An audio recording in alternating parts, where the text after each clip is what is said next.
మరొక మారు నా హృదయపూర్వక ప్రేమ వందనాలు తెలియజేస్తూ ఉన్నాను. గతించిన 10 అధ్యాయాల్లో దేవుడు మనకు తోడై ఉండి ఆయన చూపిన కృపను బట్టి నేను ప్రభుని స్తుతిస్తున్నాను. 22 అధ్యాయాలు 22 రోజులు ప్రకటన గ్రంథ ధ్యానాలు అనే ఈ చక్కని ఆధ్యాత్మిక కార్యక్రమానికి మరొక మారు ప్రేమతో మిమ్మల్ని అందరినీ ఆహ్వానిస్తూ ఉన్నాను. ఈరోజు మనము పరిశుద్ధ బైబిల్ గ్రంథంలో ప్రకటన గ్రంథం 11వ అధ్యాయాన్ని మనం ధ్యానం చేయబోతూ ఉన్నాం. ఇప్పటి వరకు మరి జరిగినటువంటి విషయాలను ఒక్కసారి మనం జ్ఞాపకం చేసుకుంటే, మొదటి అధ్యాయంలో పద్మాసు ద్వీపంలో ఉన్నటువంటి యోహాను యేసుక్రీస్తు యొక్క ప్రత్యక్షతను ఆయన చూశాడు. మొదటి అధ్యాయం యేసుక్రీస్తు ప్రత్యక్షత. అలాగే 2-3 అధ్యాయాల్లో 7 సంఘాలకు పంపబడినటువంటి 7 సందేశాలు మనము 2-3 అధ్యాయాల్లో మనం చూస్తాం. ఆ తర్వాత 4-5 అధ్యాయాల్లో 4వ అధ్యాయం మొదటి వచనంలో సంఘము ఎత్తబడుట, అలాగే పరలోకములో సింహాసనం మీద ఆసీనుడై ఉన్న తండ్రి అయిన దేవుని యొక్క ఆరాధన, 5వ అధ్యాయంలో గొర్రెపిల్ల ఆరాధన, పరలోకంలో జరిగే ఆరాధనను 4-5 అధ్యాయాల్లో మనం చూసాం. తర్వాత 6వ అధ్యాయంలో తండ్రి చేతిలో ఉన్నటువంటి లోపట వెలుపట ముద్ర కలిగినటువంటి ఆ గ్రంథాన్ని గొర్రెపిల్ల తీసుకొని ముద్రలు విప్పుతూ ఉండగా 6వ అధ్యాయంలో 6 ముద్రలు విప్పబడుట, అలా విప్పబడినప్పుడు జరిగే విధ్వంసాన్ని మనం 6వ అధ్యాయంలో మనం చూసాం. ఆ తర్వాత 7వ అధ్యాయంలో 2 గుంపులు మనం చూస్తాం. 2 సాక్షులు 3.5 సంవత్సరాలు వారు రాజ్య సువార్తను ప్రకటించగా ఇశ్రాయేలు జనాంగంలో 144,000 మంది ఒక గుంపుగా వారు రక్షణ పొంది, ఆ తరువాత శ్రమల కాలం, అలాగే మహాశ్రమల కాలంలో వారు ప్రకటించినటువంటి సువార్త ద్వారా లెక్కించలేని గొప్ప సమూహం మనము 7వ అధ్యాయంలో 2 గుంపుల వివరణను 7వ అధ్యాయంలో మనం చూసాం. ఆ తర్వాత 8వ అధ్యాయంలో 7వ ముద్ర విప్పబడినప్పుడు 7 దూతలు బూరలు పట్టుకొని సిద్ధమగుట, 8వ అధ్యాయంలో 4 బూరల యొక్క విధ్వంసాన్ని మనము భూమి మీద, భూమి చుట్టూ, భూమి క్రింద, అలాగే ఆకాశంలో జరిగే ఆ విధ్వంసం, 4 బూరల విధ్వంసాన్ని 8వ అధ్యాయంలో మనం చూసాం.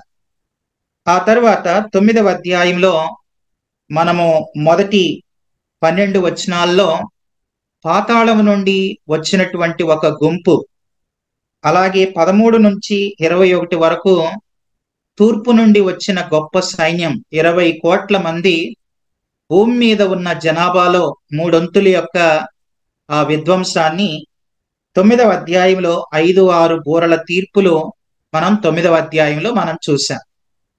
ఆ తర్వాత 10వ అధ్యాయంలో దేవదూత, బలిష్ఠుడైన దేవదూత చేతిలో ఒక చిన్న పుస్తకం, తర్వాత ఆ పుస్తకాన్ని యోహాను తినమని చెప్పడం, ఆయన తిన్నాడు. ఆ తర్వాత ప్రకటించమని చెప్పిన ఆ విషయాన్ని, ఆ చిన్న పుస్తకం యొక్క వివరణను 10వ అధ్యాయంలో మనం చూసాం.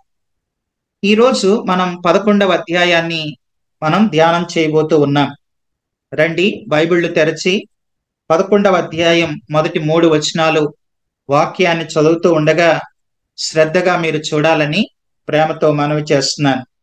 మరియు ఒకడు చేతికర్ర వంటి కొలకర్ర నాకిచ్చి, నీవు లేచి దేవుని ఆలయమును బలిపీఠమును కొలత వేసి ఆలయములో పూజించు వారిని లెక్క పెట్టుము. ఆలయమునకు వెలుపటి ఆవరణమును కొలత వేయక విడిచిపెట్టుము, అది అన్యులకు ఇయ్యబడెను. వారు 42 నెలలు పరిశుద్ధ పట్టణమును కాలితో త్రొక్కుదురు. నేను నా 2 సాక్షులకు అధికారం ఇచ్చెదను. వారు గోనెపట్ట ధరించుకొని 1260 దినములు ప్రవచింతురు. దేవుడు తన పరిశుద్ధ వాక్యమును దీవించునుగాక. ఈరోజు మనం 11వ అధ్యాయంలో 19 వచనాలు ఉన్నాయి. 19 వచనాలను మనం ధ్యానం చేయబోతూ ఉన్నాం. శ్రద్ధగా ప్రతి వచనాన్ని మీరు జాగ్రత్తగా వినాలని ప్రేమతో మనవి చేస్తున్నాను. మనం ప్రకటన గ్రంథంలో ప్రాముఖ్యంగా ఉన్నటువంటి 22 అధ్యాయాల్లో మన ప్రభు అయిన యేసుక్రీస్తు ఎవరు అని మనం ఆలోచిస్తే, ప్రకటన గ్రంథంలో ముఖ్య కేంద్రం మన ప్రభు అయిన యేసుక్రీస్తే. మొదటి 3 అధ్యాయాల్లో ఆయన ప్రభువు, 4-5 అధ్యాయాల్లో ఆయన గొర్రెపిల్ల, 6-18 వరకు ఆయన సింహం, 19వ అధ్యాయంలో ఆయన పెళ్లి కుమారుడు వధువు, అలాగే 20, 21, 22 అధ్యాయాల్లో ఆయన వెలుగు. మొదటి 3 అధ్యాయాల్లో లార్డ్, 4-5 అధ్యాయాల్లో ల్యాంబ్, 6-18 వరకు లైన్, 19వ అధ్యాయంలో ఆయన ప్రియుడు, 20-22 వరకు ఆయన లైట్. ఇది మన ప్రభు ఏమై ఉన్నాడో అది అర్థం చేసుకొని ఆయనను చక్కగా మనము ఆరాధించే అనుభూతులతో మనం ప్రకటన గ్రంథాన్ని మనం ఆలోచిస్తూ ఉండాలి. అయితే 6-18 వరకు భూమి మీద శ్రమలు మనం చూస్తాం. 7 ఏండ్ల శ్రమల కాలం 6వ అధ్యాయం నుంచి 18వ అధ్యాయం వరకు భూమి మీద 7 ఏండ్ల శ్రమల కాలం. ఆ శ్రమల కాలంలో ఎవరుంటారు భూమి మీద అనంటే, ఇజ్రాయేల్ దేశంలో ఉన్న ప్రజలు, తర్వాత భూమి మీద నమ్మని వారు, నామకార్థ క్రైస్తవులు, విడవబడిన ప్రతి ఒక్కరూ కూడా ఆ 7 ఏండ్ల కాలంలో భూమి మీద వారు శ్రమలను అనుభవిస్తారని దేవుని వాక్యంలో చూస్తున్నాం. ఈ 7 సంవత్సరాలు దేవుడు ఎందుకు ఇచ్చాడు అనంటే, ఒకటి యూదుల ప్రక్షాళన కొరకు, రెండవది పాపుల ప్రతిదండన కొరకు. ఇది మనం అర్థం చేసుకోవాలి. సరే రండి, 11వ అధ్యాయం మొదటి 2 వచనాలు మరొకసారి చదువుతున్నాను. మరియు ఒకడు చేతికర్ర వంటి కొలకర్ర నాకిచ్చి, నీవు లేచి దేవుని ఆలయమును బలిపీఠమును కొలత వేసి ఆలయములో పూజించు వారిని లెక్కబెట్టుము, ఆలయమునకు వెలుపటి ఆవరణమును కొలత వేయక విడిచిపెట్టుము, అది అన్యులకియ్యబడెను అని మనం చూస్తాం. ఇక్కడ 1-2 వచనాల్లో దేవుని ఆలయం అనే మాట మనం చూస్తాం. ఈ ఆలయాన్ని గురించి కూడా మనం బాగా ఆలోచించాలి. వినండి జాగ్రత్తగా. 7 ఏండ్ల శ్రమల కాలంలో ఇప్పుడు ఉన్న ఇజ్రాయేలు దేశంలో దేవుని మందిరం, దేవాలయ నిర్మాణం అనేది జరగబోతుంది.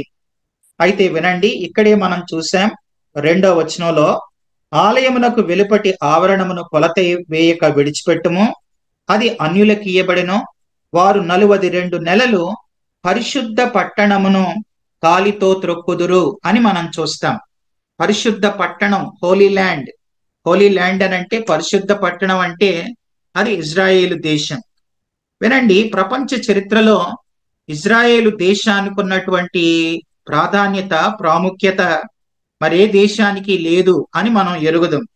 ఈ పట్టణాన్ని గురించి కొన్ని విషయాలు చెప్తాను వినండి. 4000 సంవత్సరాల క్రితమే సర్వోన్నతుడైన దేవుని యాజకుడు మెల్కీసెదెకు అబ్రహామును ఆశీర్వదించింది ఈ పట్టణంలోనే. ఆయన పేరు షాలేము రాజు. మెల్కీసెదెకు షాలేము రాజు అని మనం చూస్తాం. షాలేమే ఆ తర్వాత యెరూషలేము అయినట్లుగా మనం గమనించాలి.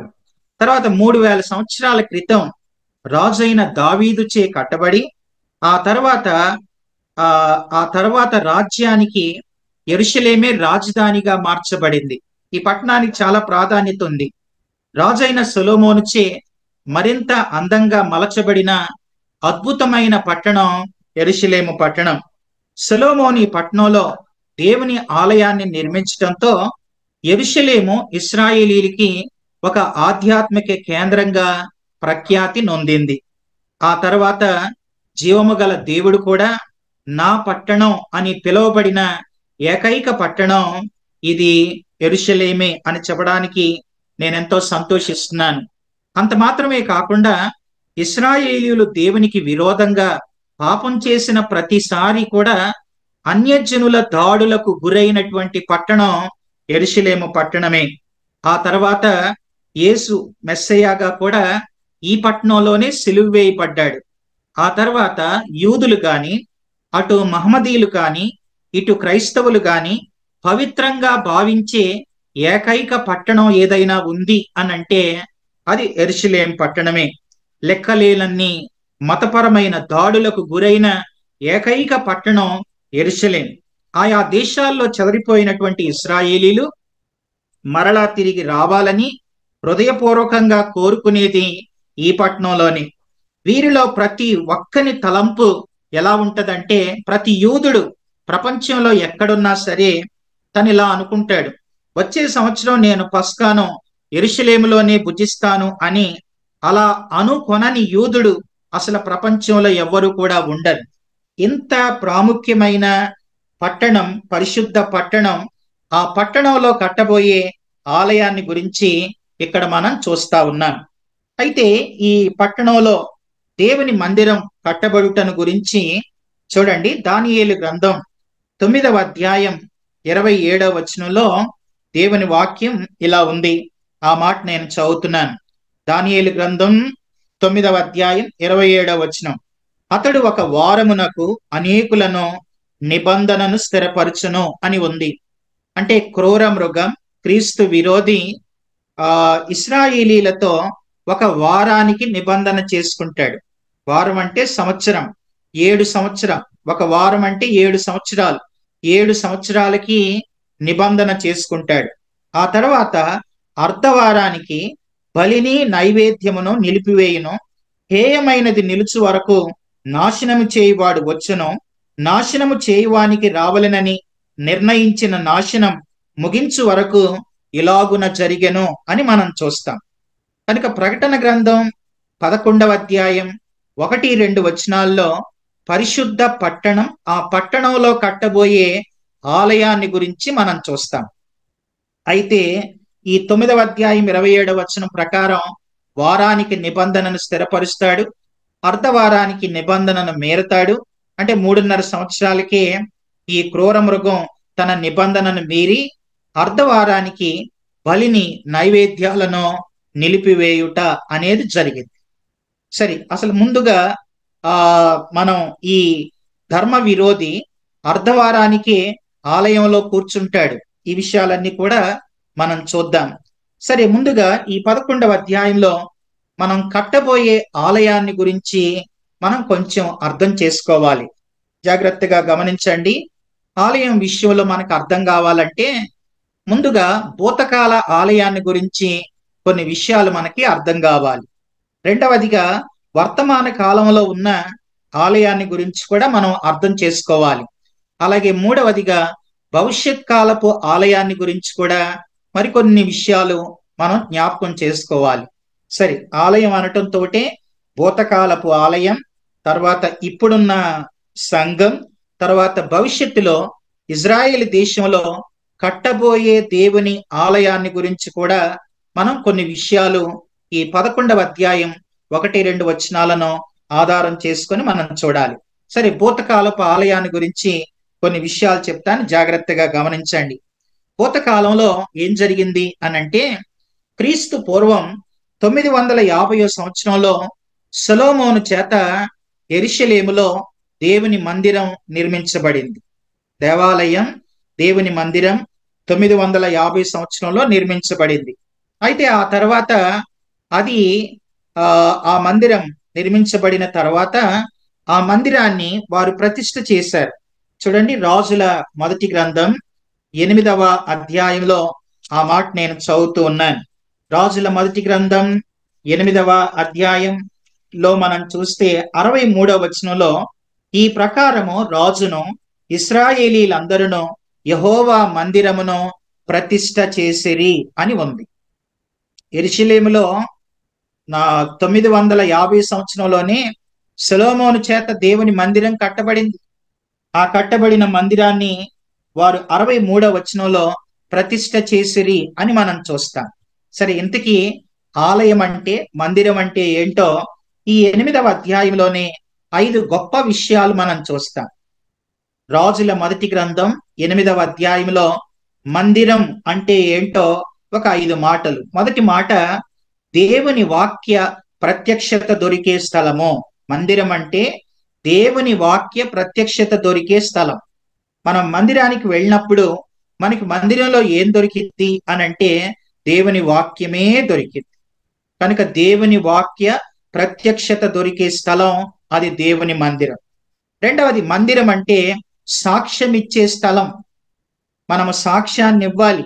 మన జీవితంలో దేవుడు చేసినటువంటి కార్యాలను మనం జ్ఞాపకం చేసుకుంటూ సాక్ష్యం ఇచ్చే స్థలమే దేవుని మందిరం.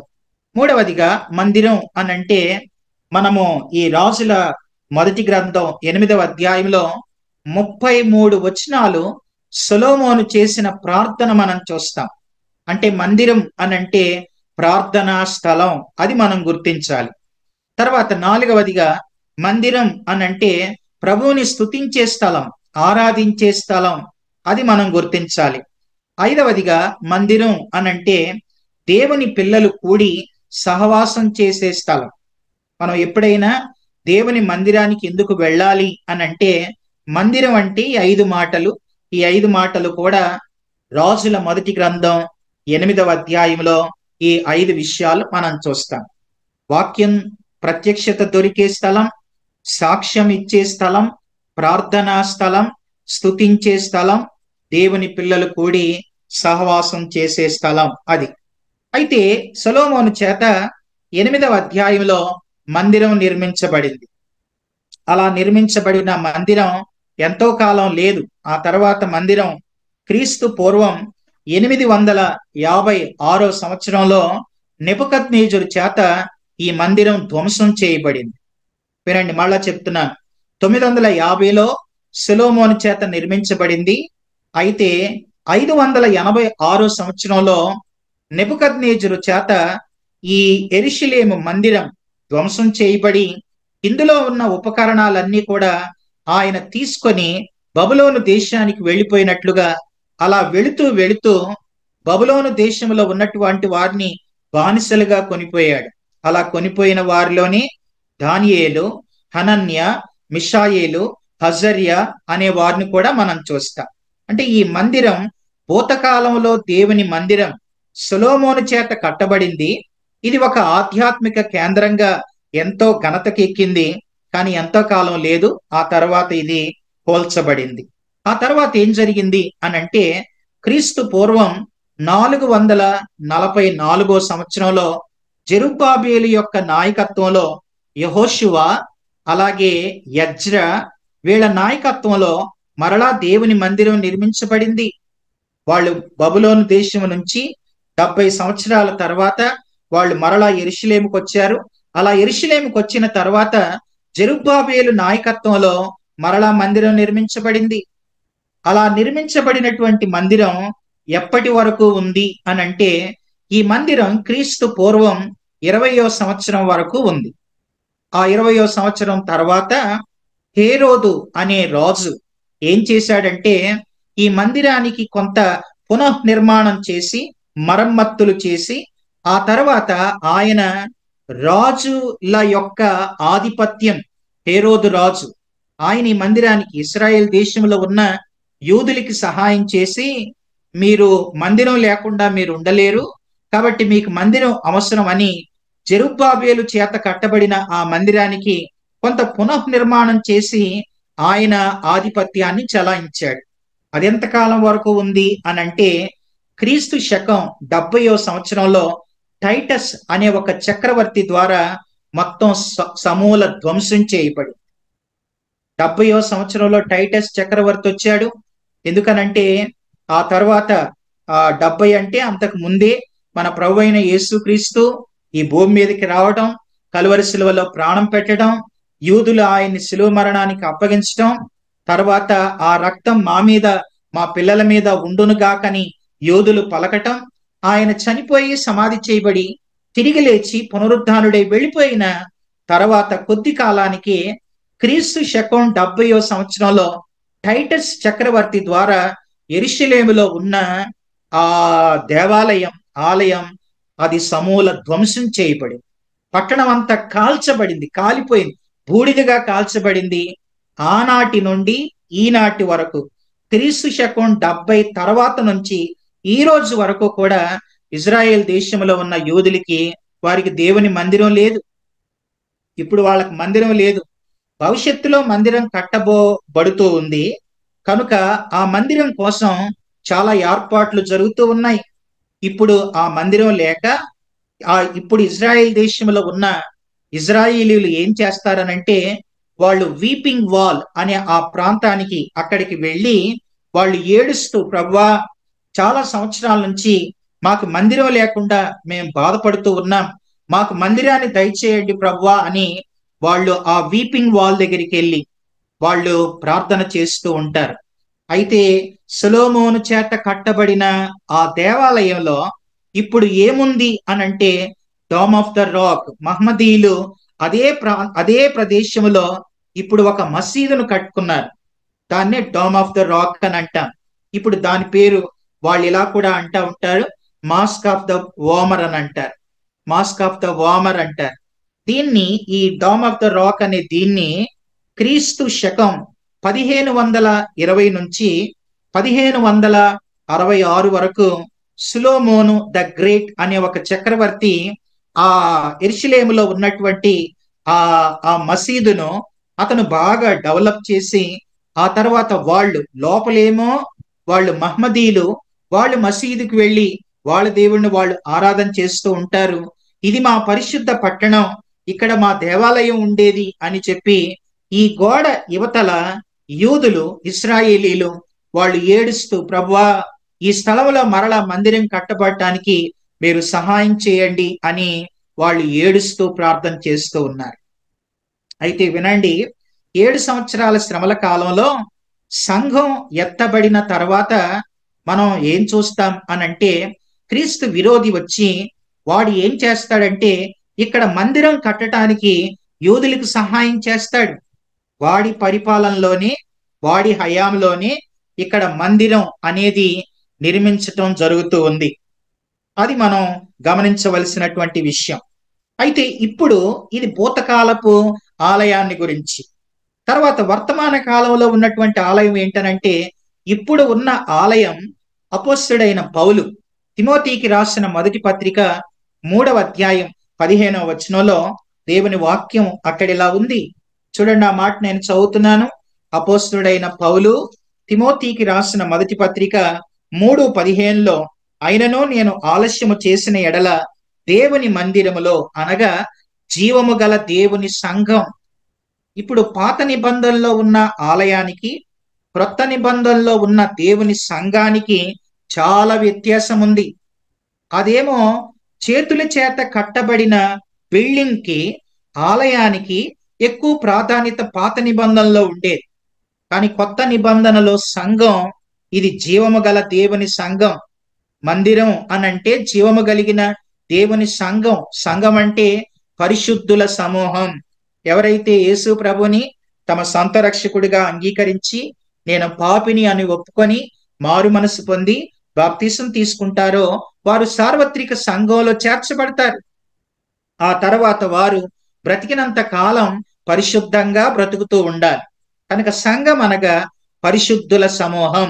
కొరింథీలకు రాసిన మొదటి పత్రిక 3వ అధ్యాయం 16-17 వచనాల్లో ఈ మాటే మనం చూస్తాం. చదువుతున్నాను నేను. కొరింథీలకు రాసిన మొదటి పత్రిక 3వ అధ్యాయం 16-17 వచనాలు. మీరు దేవుని ఆలయమై ఉన్నారనియో, దేవుని ఆత్మ మీలో నివసించుచున్నాడనియో మీరు ఎరుగరా? ఎవడైనను దేవుని ఆలయమును పాడు చేసిన ఎడల దేవుడు వానిని పాడు చేయును. దేవుని ఆలయము పరిశుద్ధమై ఉన్నది, మీరు ఆ ఆలయమై ఉన్నారు. కనుక దేవుని ఆలయాన్ని ఎవరైనా పాడు చేస్తే వారిని దేవుడే పాడు చేస్తాడు. కాబట్టి పాత నిబంధనలో సొలొమోను చేత, జెరుబ్బాబెలు చేత, హేరోదు చేత ఇలా కట్టబడిన మందిరం ఇప్పుడు లేదు. తర్వాత ఇప్పుడు భూమి మీద ఏముందంటే సంఘం ఉంది. ఆ సంఘంలోనే మనము సభ్యులుగా ఉన్నాం. అయితే సంఘ కాలాన్ని గురించి యూదులకి వాళ్ళు పెద్దగా పట్టించుకోరు. వాళ్ళు మెస్సయా పాలన గురించే చూస్తారు. అంటే 1000 ఏళ్ల పాలన గురించే వాళ్ళు ఎదురు చూస్తూ ఉంటారు. ఇది వర్తమాన కాలంలో ఉన్న ఆలయం. తర్వాత భవిష్యత్ కాలంలో ఆలయం కట్టబడబోతా ఉంది. 7 ఏండ్ల శ్రమల కాలపు ఆరంభంలో నిర్మించబడబోతూ ఉంది. దీనికి కావలసినటువంటి ఏర్పాట్లన్నీ కూడా ఈనాడు ఇజ్రాయెల్ దేశంలో జరుగుతున్నాయి. దేవుని మందిరం కట్టబడబోతా ఉంది. ఆ 7 ఏండ్ల సంవత్సరాల ఆరంభంలోనే ఈ మందిరం కట్టబడద్ది. ఆ తర్వాత మందిర నిర్మాణం అయిపోయిన తర్వాత మరలా పాత నిబంధన ఆచారాలన్నీ కూడా మళ్ళీ యూదులు ప్రారంభిస్తారు. కొంతకాలం వాళ్ళు చాలా సంతోషిస్తారు. చాలా సంవత్సరాల నుంచి మనకు మందిరం లేదు, ఇప్పుడు మరలా అదే స్థలంలో మందిరం వచ్చిందని వాళ్ళు మళ్ళీ అన్ని కూడా ఆచారాలు ప్రారంభించబడతాయి. తర్వాత ఎర్ర పెయ్యి దాన్ని బలిగా అర్పించి, తర్వాత బలులు, తర్వాత ధర్మశాస్త్ర సంబంధమైన పద్ధతులు, ఇవన్నీ కూడా వాళ్ళు ఆచరిస్తూ ఉంటారు. ఇవన్నీ కూడా ఈ మధ్య కాలంలో ఎర్ర పెయ్యి కూడా ఎక్కడో దొరికింది అనే వార్తలు కూడా మనం వింటూ ఉన్నాం. అయితే వినండి, ఇవన్నీ జరుగుతున్నాయి. మందిరానికి కావలసిన ఏర్పాట్లు జరుగుతున్నాయి. ఇవన్నీ జరుగుతున్నాయి అని అంటే అర్థం ఏంటనంటే ఇవి శ్రమల కాలంలో కట్టబడే మందిరం. మరి శ్రమల కాలానికి ముందే సంఘం ఎత్తబడాలి. కనుక ప్రభు రాకడ ఎంత త్వరితంగా, ఎంత దగ్గరలో ఉందో అది మనం గుర్తించాలి. కనుక ఆయన రాకడ అతి సమీపంగా ఉన్న ఈ చివరి దినాల్లో ఆయన ఎప్పుడైనా మధ్యాకాశానికి వస్తాడు. సంఘం ఎప్పుడైనా ఎత్తబడవచ్చు. భూమి మీద విశ్వాసులమైన మనము సిద్ధపడి మెలకుగా మన ఆధ్యాత్మిక జీవితాన్ని కాపాడుకుంటూ ఉండాలి. అయితే ఈ ఆలయం కట్టబడటానికి కూడా క్రీస్తు విరోధి యొక్క సహాయం ఉంటది. అయితే వాడు 7 సంవత్సరాలకి నిబంధన చేస్తాడు. అదే మనం దానియేలు గ్రంథం 9వ అధ్యాయం 27లో చూసాం. 7 సంవత్సరాలకి నిబంధన చేస్తాడు. కానీ అర్ధవారానికి అంటే 3.5 సంవత్సరాలకే ఈ ఆలయంలోకి వచ్చి కూర్చుంటాడు. వాడు ఎప్పుడైతే కూర్చుంటాడో చూడండి ఒక మాట, మత్తయి సువార్త, యేసు ప్రభువే ఇలా చెప్పారు. మత్తయి సువార్త 24వ అధ్యాయం 15వ వచనాన్ని నేను చదువుతూ ఉన్నాను. మత్తయి సువార్త 24వ అధ్యాయం 15వ వచనం. కాబట్టి ప్రవక్త అయిన దానియేలు ద్వారా చెప్పబడిన నాశనకరమైన హేయ వస్తువు పరిశుద్ధ స్థలమందు నిలుచుట మీరు చూడగానే, అంతే ఇక నాశనకరమైన హేయ వస్తువు పరిశుద్ధ స్థలమందు అంటే ఈ ఆలయములో వాడు కూర్చోవటం చూడగానే చదువువాడు గ్రహించునుగాక అని ప్రభువైన యేసుక్రీస్తు ఈ విషయాన్ని ముందే చెప్పారు. తర్వాత తెస్సలోనికలకు రాసిన 2వ పత్రిక 2వ అధ్యాయం చూడండి. అక్కడ కూడా తెస్సలోనికలకు రాసిన ఆ 2వ పత్రిక 2వ అధ్యాయంలో మనం చూస్తే అక్కడ ఇలా ఉంది. ఆ మాట నేను చదువుతున్నాను చూడండి. ఆ మాట తెస్సలోనికలకు రాసిన 2వ పత్రిక 2వ అధ్యాయం 4వ వచనం. ఏది దేవుడగునో అనబడునో, ఏది పూజింపబడునో దానంతటినీ ఎదిరించుచు, దానంతటికీ పైగా వాడు తన్ను తానే హెచ్చించుకొనును, తాను దేవుడనని తన్ను కనపరుచుకొనుచు దేవుని ఆలయములో కూర్చుండును గనుక. చూసారా, దేవుని ఆలయములో కూర్చుంటాడు. ఈ క్రీస్తు విరోధి దేవుని ఆలయములో కూర్చుంటాడు. కాబట్టి ప్రకటన గ్రంథం 11వ అధ్యాయం 1-2 వచనాల్లో దేవుని ఆలయం కట్టబడుట, ఆ కట్టబడిన ఆలయములో సాతానుడు క్రీస్తు విరోధి కూర్చుండుట, ఆ తర్వాత ఈ 3.5 సంవత్సరాలు కూడా ఎంతో మంది అన్యుల చేత ఆ పట్టణం తొక్కబడుట అంటే తక్కువ చేయబడుట, ఇది మనం 11వ అధ్యాయం 1-2 వచనాల్లో ఆ విషయాలు మనం చూస్తాం. సరే రండి, ఇప్పుడు 3వ వచనాన్ని చదువుతున్నాను. ప్రకటన గ్రంథం 11వ అధ్యాయం 3వ వచనం. నేను నా 2 సాక్షులకు అధికారం ఇచ్చేదను, వారు గోనె పట్ట కట్టుకొని 1260 దినములు ప్రవచింతురు అని ఉంది. అయితే ఆ 7 సంవత్సరాల కాలంలో మొదటి 3.5 సంవత్సరాలు ఎవరు అటు ఇజ్రాయేలు దేశంలో ఉన్న యూదులకు సువార్తను ప్రకటిస్తారు అని అంటే 2 సాక్షులు అని మనం బైబిల్లో 3వ వచనంలో మనం చూస్తున్నాం. అయితే ఈ 2 సాక్షులు ఎవరు అనే దాని మీద ఎంతో మంది బైబిల్ పండితులు రకరకాల అభిప్రాయాలు ఉన్నాయి. అయితే ఆ ఇద్దరు కూడా హనోకు ఏలియా అనేవారు కొంతమంది ఉన్నారు. తర్వాత మోషే ఏలియా అనేవారు కొంతమంది ఉన్నారు. సరే, మరి హనోకు ఏలియా వస్తారో లేకపోతే మోషే ఏలియా వస్తారో నాకైతే తెలియదు, కానీ మొత్తం మీద ఇద్దరు సాక్షులైతే ఆనాటి దినాల్లో 1260 దినాలు. చూడండి ఆ మాట 3వ వచనంలో అక్కడ ఇలా ఉంది, 1260 దినములు అని అంటే 1260 దినాలు, 3.5 సంవత్సరాలు యూదులకు వాళ్ళు సువార్తను ప్రకటిస్తారు. అయితే ఈ ఇద్దరిని గురించి మరి కొంతమంది బైబిల్ పండితులు ఇలా కూడా చెబుతున్నారు, వారిద్దరు ఒకరు పాత నిబంధన, మరొకరు క్రొత్త నిబంధన అనేవాళ్ళు కూడా ఉన్నారు. అది వాక్యానుసారంగా కరెక్ట్ కాదు. వీళ్ళల్లో ఎవరైనా అవ్వచ్చు, హనోకు ఏలియా కావచ్చు, లేదా మోషే ఏలియా కావచ్చు. ఎవరొస్తారు? మొత్తం మీద ఇద్దరు సాక్షులు. అంతేగాని పాత నిబంధన కొత్త నిబంధన అనటానికి వాక్య ఆధారాలు లేవు. ఎందుకనంటే వీరిద్దరిని గురించి బైబిల్ ఇలా చెబుతూ ఉంది. చూడండి ఆ మాట, వీరిద్దరు ఏం చేస్తున్నారు? ఒకటి, అదే 3వ వచనంలో, నేను నా ఇద్దరు సాక్షులకు అధికారం ఇచ్చేదను, వారు గోనె పట్ట కట్టుకొని అని ఉంది. అంటే వీరిద్దరు ఎవరు అనంటే వారు వ్యక్తులు, పర్సన్స్ వాళ్ళు. తర్వాత ఇదే 11వ అధ్యాయంలో 10వ వచనంలో ఈ ఇద్దరు ప్రవక్తలు అని ఉంది. అంటే వీరెవరు అనంటే ప్రవక్తలు. వారు వ్యక్తులు, ప్రవక్తలు అని మనం గుర్తించాలి. అంతేగాని పాత నిబంధన కొత్త నిబంధన అనేది వాక్యానుసారంగా కరెక్ట్ కాదు. వారు ఏలియా కావచ్చు, తర్వాత హనోకు కావచ్చు, తర్వాత మోషే కావచ్చు. వీరిలో ఎవరైనా గాని వారవ్వచ్చు, గాని పాత నిబంధన కొత్త నిబంధన అనేది కరెక్ట్ కాదని మనం గుర్తించాలి. సరే, ఈ ఇద్దరు సాక్షుల గురించి మనం ఏం చూస్తామనంటే వారు వ్యక్తులు, ప్రవక్తలు. అయితే ప్రవక్త అనంటే ప్రాముఖ్యంగా 3 విషయాలు గుర్తించాలి. ఎవరిని పడితే మనం వాళ్ళని ప్రవక్త అని పెట్టుకున్న వాళ్ళంతా ప్రవక్తలు కాదు. ప్రవక్త అంటే మొదటి మాట, దేవుని సందేశాన్ని ఉన్నది ఉన్నట్లుగా ప్రజలకు అందించే వాళ్లే ప్రవక్తలు అని మనం గుర్తించాలి. దేవుని వాక్య సందేశాన్ని ఉన్నది ఉన్నట్లుగా ప్రజలకు చెప్పేవాళ్లే వాళ్ళు ప్రవక్త అంటే. రెండవ విషయాన్ని చెప్తాను. ప్రవక్త అని ఎవరినైనా అనాలంటే ప్రవక్తలు ఏం చేస్తారంటే భవిష్యత్తు సంగతులు వారు ముందుగానే చెబుతారు. భవిష్యత్తు సంగతులను చెప్పేవాళ్లే ప్రవక్తలు. తర్వాత 3వదిగా రాబోయే ప్రమాదాన్ని ప్రకటించే వాళ్లే ప్రవక్తలు అని మనం చూస్తాం. కనుక ప్రవక్త అంటే ఈ 3 పనులు చేయాలి. దేవుని సందేశాన్ని ప్రజలకు అందించాలి, భవిష్యత్తు సంగతులను ఉన్నదున్నట్లుగా చెప్పాలి, తర్వాత రాబోయే ప్రమాదాన్ని వాళ్ళు ప్రకటించే వాళ్ళు ప్రవక్తలు. సరే, మరి ఇద్దరు ప్రవక్తలు, ఈ ఇద్దరు సాక్షులు వాళ్ళేమని ప్రకటించారు అని అంటే వాళ్ళు రాజ్య సువార్తను ప్రకటించారు.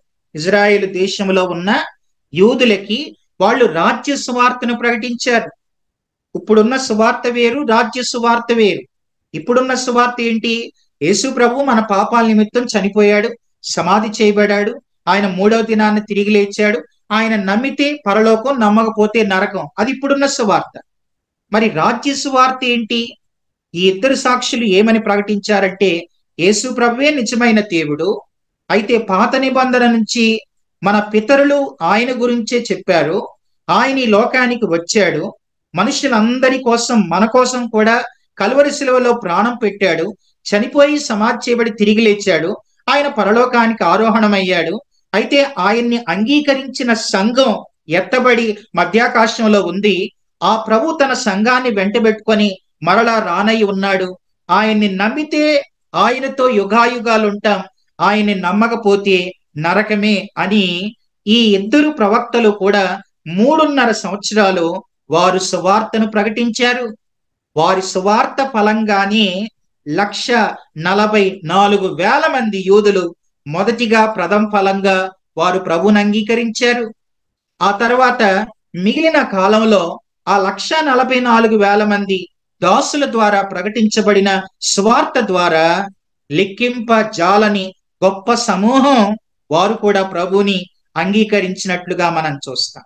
కనుక ఈ ఇద్దరు సాక్షులు వారు ప్రకటించారు, సువార్తను ప్రకటించారని 3వ వచనంలో మనం చూస్తాం. తర్వాత రండి, ప్రకటన గ్రంథం 11వ అధ్యాయం 3వ వచనంలో వీరు ప్రవచించిన దినాలు 1260 దినాలు. తర్వాత చదువుతున్నాను 4వ వచనం. వీరు భూలోకమునకు ప్రభు అయిన వాని ఎదుట నిలుచుచున్న 2 ఒలీవ చెట్లను దీపస్తంభములనై ఉన్నారు. ఒలీవ చెట్లు, 2 ఒలీవ చెట్లు దీపస్తంభాలు. ఏంటి ఒలీవ చెట్లు ఏంటి, దీపస్తంభాలు ఏంటి, అది కొంచెం మనం అర్థం చేసుకోవాలి. ఈ ఒలీవ చెట్ల గురించి, ఈ దీపస్తంభాన్ని గురించి మనము జకరియా గ్రంథం 4వ అధ్యాయంలో మనం చూస్తే చూడండి, అక్కడ ఇలా ఉంది. జకరియా గ్రంథం 4వ అధ్యాయం, నేను మొదటి వచనాన్ని చదువుతూ ఉన్నాను. నాతో మాట్లాడుచున్న దూత తిరిగి వచ్చి నిద్రపోయిన ఒకరిని లేపినట్లు నన్ను లేపి, నీకు ఏమి కనబడుచున్నదని అడుగగా, జకరియా ఇలా చెబుతున్నాడు. చూడండి 4వ అధ్యాయం 2వ వచనం. నేను సువర్ణమయమైన దీపస్తంభమును, దాని మీద ఒక ప్రమిదయు, దీపస్తంభమునకు 7 దీపములను, దీపమునకు 7 గొట్టములను కనబడుచున్నవి. మరియు 2 ఒలీవ చెట్లు దీపస్తంభమునకు కుడి ప్రక్క ఒకటి, ఎడమ ప్రక్క ఒకటి కనబడుచున్నవి అని చెప్పాడు. అంటే 2 దీపస్తంభాలు, ఒలీవ చెట్లు కనబడుతున్నాయి అని అన్నాడు. అప్పుడు 4వ వచనంలో, నా ఏలినవాడా, ఇదేమిటని నాతో మాట్లాడుచున్న దూతను ఇక్కడ జకరియా తన ప్రవచనంలో అడిగాడు. అప్పుడు ఆయన 5వ వచనంలో, నాతో మాట్లాడుచున్న దూత ఇదేమిటో నీకు తెలియదా అని అడుగగా, నేను నా ఏలినవాడా, నాకు తెలియదు అని అన్నాడు. ఆ తర్వాత మరలా అడిగాడు. మరలా ఏమని అడిగాడు?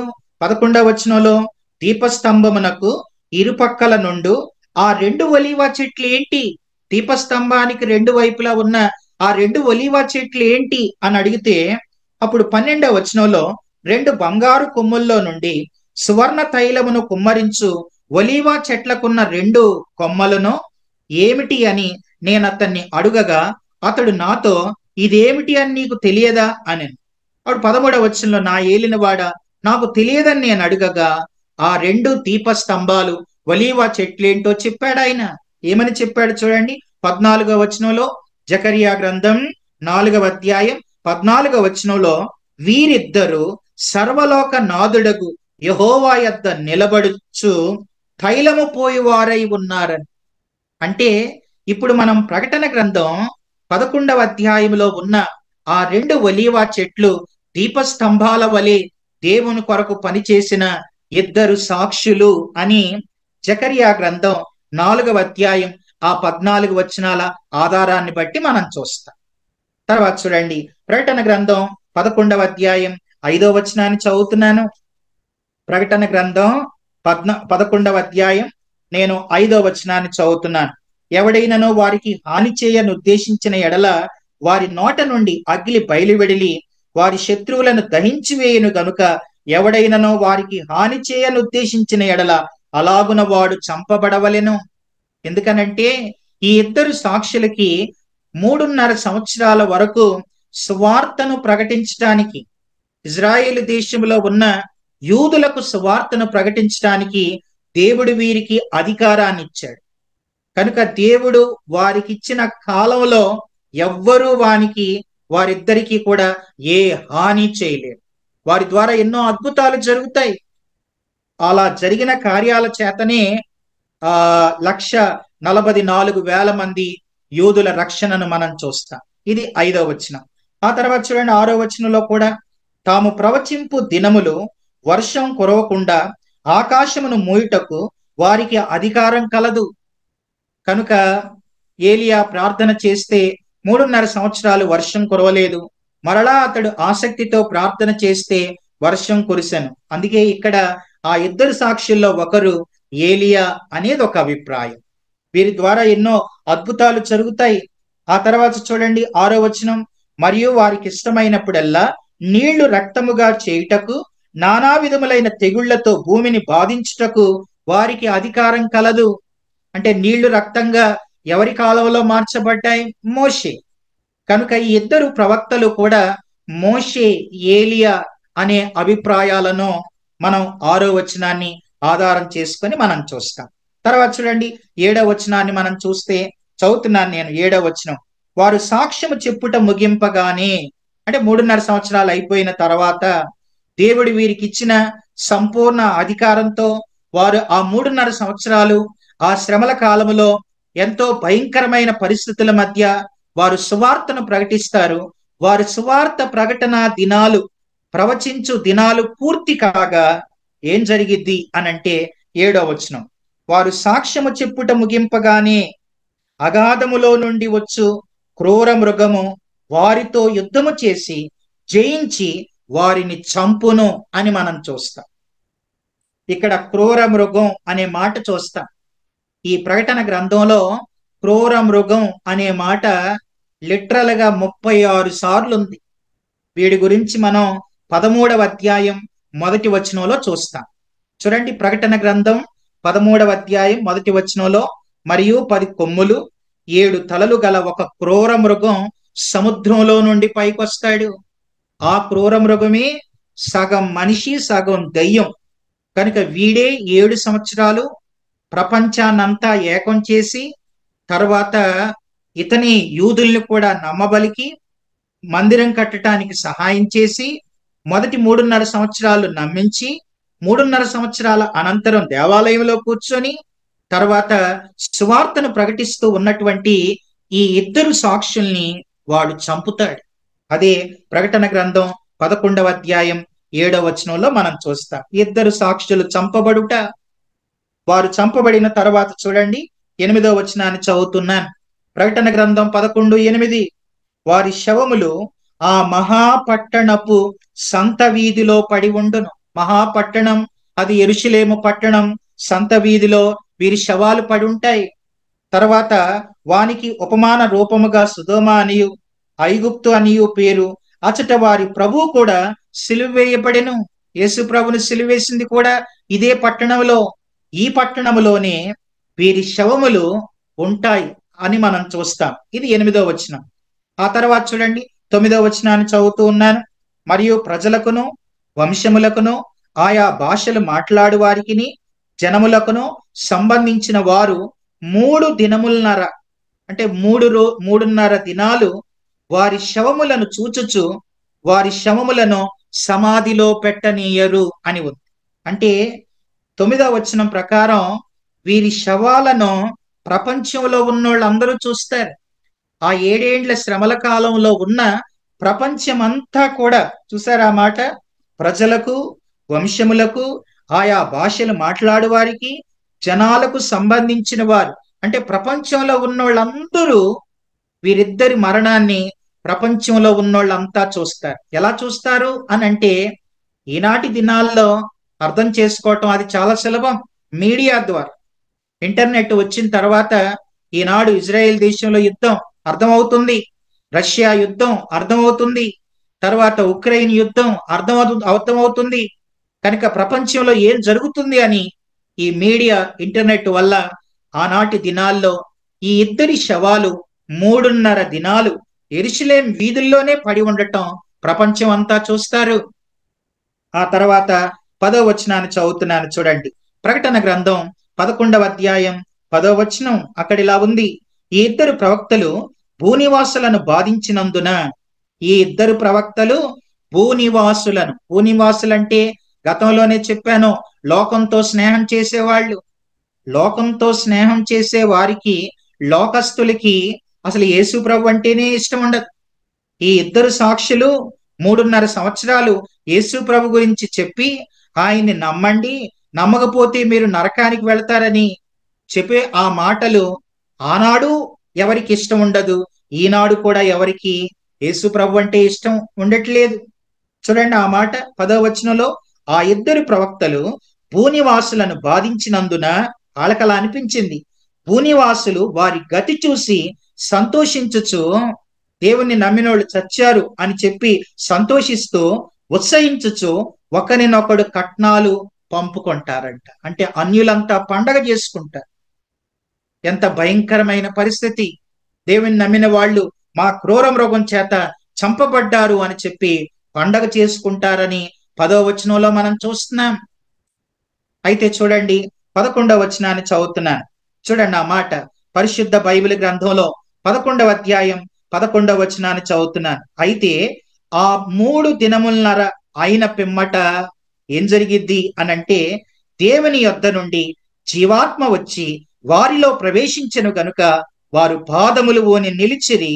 వారిని చూసిన వారందరికీ మిగుల భయము కలిగెను అని మనం చూస్తున్నాం. అంటే 11వ వచనంలో ఆ ఇద్దరు సాక్షులు మరలా తిరిగి బ్రతుకుతారు. దేవునికి మహిమ కలుగును గాక. చూడండి ఈ మాట. 3.5 దినాల తర్వాత దేవుని యొక్క జీవాత్మ వారిలో ప్రవేశించి వారు పాదములు ఓని నిలిచి ఆ తర్వాత వాళ్ళు సజీవులవుతారు. ఇది 11వ వచనంలో మనం చూస్తాం. తర్వాత చూడండి 12వ వచనంలో మనం గమనించినట్లయితే, అప్పుడు ఇక్కడికి ఎక్కి రండని పరలోకము నుండి గొప్ప స్వరం తమతో చెప్పుట వారు విని మేఘారూఢులై పరలోకమునకు ఆరోహణమైరి అని మనం చూస్తున్నాం. అంటే అందరూ చూస్తూ ఉండగానే వారిద్దరూ కూడా వారు పరలోకానికి ఆరోహమవుతారు. దేవుని యొక్క పిలుపును అందుకొని ఆ ఇద్దరు సాక్షులు కూడా 3.5 దినాలు వారి శవాలు ప్రపంచం అంతా చూస్తుంది. తర్వాత ఇప్పుడు ప్రపంచంలో ఎన్ని న్యూస్ ఛానళ్ళు ఉన్నాయో అవన్నీ కూడా వాళ్ళ గురించే మాట్లాడతాయి. ఇదిగో 3.5 సంవత్సరాలు ఇజ్రాయెల్ దేశంలో సువార్తను ప్రకటించిన ఈ ఇద్దరు సాక్షులు కూడా క్రూరముఖం చేత చంపబడ్డారు అని ఆ 3.5 దినాలు వారిని సమాధి చేయనివ్వరు. 3.5 దినాలు యెరూషలేము వీధుల్లోని వారి శవాలు ఉంటాయి. దాని గురించి ప్రపంచం అంతా కూడా ఈ న్యూస్ ఛానల్ ద్వారా ప్రపంచం అంతా వార్త వినబడద్ది. 3.5 దినాల తర్వాత పరలోకం నుండి దేవుని ఆత్మ జీవాత్మ వారిలో ప్రవేశించి వారు పాదాలు నిలిపి లేచి నిలబడి అందరికీ కనబడతారు. ఆ తర్వాత పరలోక స్వరం వారికి వినబడి ఇక్కడికి ఎక్కి రండి అని పిలువగా వారు సజీవులై పరలోకానికి ఆరోహణమవుతారు. ఇది 12వ వచనంలో మనం చూస్తాం. తర్వాత చూడండి 13వ వచనంలో, ఆ గడియలోనే గొప్ప భూకంపం కలిగినందున ఆ పట్టణంలో 10వ భాగం కూలిపోయిన. పట్టణం 10వ భాగం కూలిపోద్ది. ఆ తర్వాత భూకంపం వలన 7,000 మంది చచ్చిరి అని మనం చూస్తాం. 13వ వచనం, ఆ గడియలోనే గొప్ప భూకంపం కలిగినందున ఆ పట్టణంలో 10వ భాగం కూలిపోయెను. తర్వాత 7,000 మంది ఆ భూకంపం చేత చచ్చిరి అని మనం చూస్తాం. మిగిలిన వారు భయక్రాంతులై దేవుని తట్టు తిరుగుతారు. పరలోకపు దేవుణ్ణి మహిమపరిచిరి అని మనం చూస్తాం. అంటే మనుషులకి అప్పుడైనా ఇప్పుడైనా ఏం కావాలంటే అద్భుతాలు కావాలి, స్వస్థతలు కావాలి, సూచిక్రియలు కావాలి, మహత్కార్యాలు కావాలి. అవి చూస్తేనే చాలా మంది ప్రభు తట్టు తిరుగుతూ ఉన్నారు. కానీ ఎవరైతే నిజంగా సువార్తను విని యేసు ప్రభు నీ పాపాల నిమిత్తం చనిపోయాడు, సమాధి చేయబడ్డాడు, తిరిగి లేచాడని ఎవరైతే సత్య సువార్తకు స్పందించి ఆయన తట్టు తిరుగుతారో వారు నిజంగా ఆశీర్వదించబడిన వారు. ఇది మనం ప్రకటన గ్రంథం 11వ అధ్యాయంలో 13వ వచనంలో మనం చూస్తాం. తర్వాత చూడండి 14వ వచనం, 2వ శ్రమ గతించెను. మనం చూసాం ప్రకటన గ్రంథంలో 8వ అధ్యాయంలో ఎగురుచున్న పక్షిరాజు అయ్యో అయ్యో అయ్యో అని మనం చూస్తాం.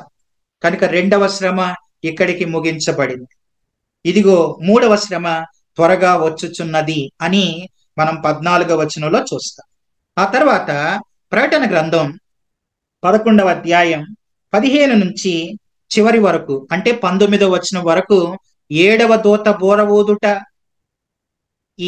ఈ బోరతో 7 ముద్రలు అయిపోతున్నాయి, 7 బోరలు అయిపోతాయి. ఇంకా మిగిలినవి 7 పాత్రలే ఉన్నాయి. అంటే చివరి 7 ఏండ్ల శ్రమల కాలపు చివరికి వచ్చేస్తున్నారు. కనుక 7వ దూత బోర ఊదుట అనేది 11వ అధ్యాయం 15వ వచనంలో మనం చూస్తాం. చదువుతున్నాను నేను.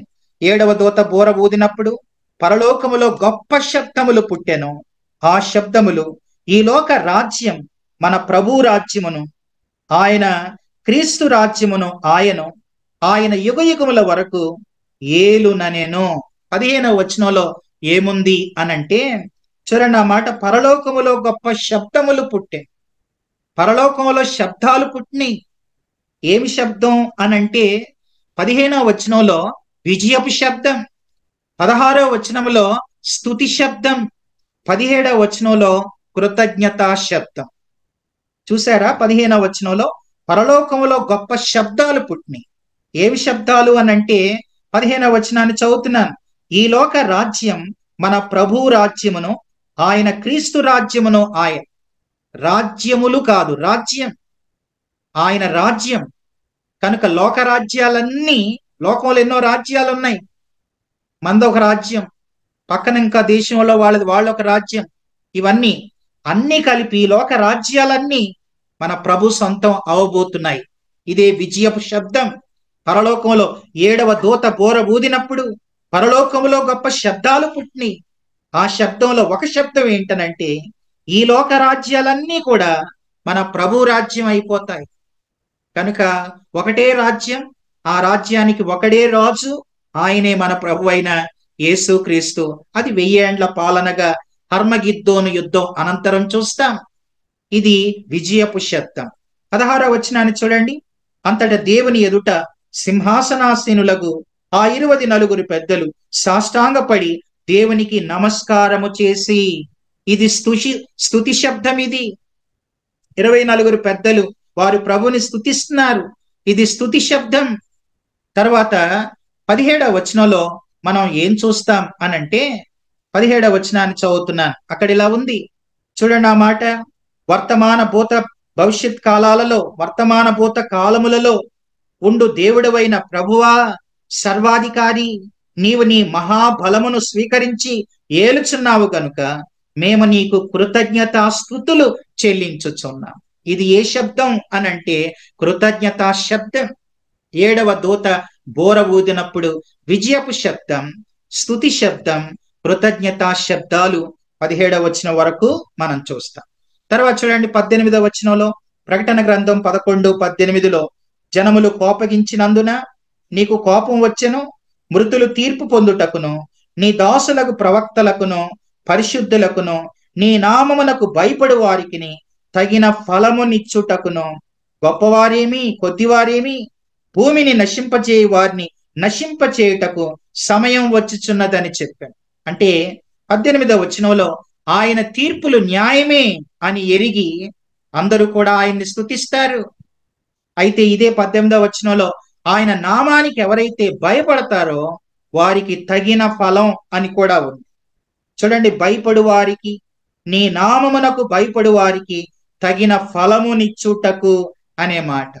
అంటే ఎవరైతే ఆ 7 ఏండ్ల శ్రమల కాలంలో నిజంగా దేవుని నామానికి భయపడి సువార్తను ప్రకటించే వారికి కూడా ఎవరైతే సహాయం చేస్తారో వారికి తగిన ఫలాన్ని కూడా ఆయన ఇస్తాడు. ఈ ఫలాన్ని గురించి మత్తయి సువార్త 10వ అధ్యాయంలో చూడండి 40వ వచనాన్ని నేను చదువుతూ ఉన్నాను.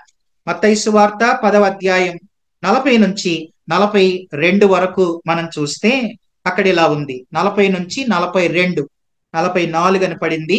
42 వరకు చూస్తే అక్కడ ఇలా ఉంది, మిమ్మల్ని చేర్చుకుని వాడు నన్ను చేర్చుకొనును, నన్ను చేర్చుకొని వాడు నన్ను పంపిన వానిని చేర్చుకొనును. ప్రవక్త అని ప్రవక్తను చేర్చుకొని వాడు ప్రవక్త ఫలాన్ని పొందుతాడు. నీతిమంతుడని నీతిమంతుని చేర్చుకొని వాడు నీతిమంతుని ఫలం పొందుతాడు. మరియు శిష్యుడని ఎవడు ఈ చిన్న వారిలో ఒకనికి గిన్నెడు చన్నీళ్లు మాత్రం త్రాగనిచ్చునో వాడు తన ఫలము పోగొట్టుకొనడని నిశ్చయముగా మీతో చెప్పుచున్నా.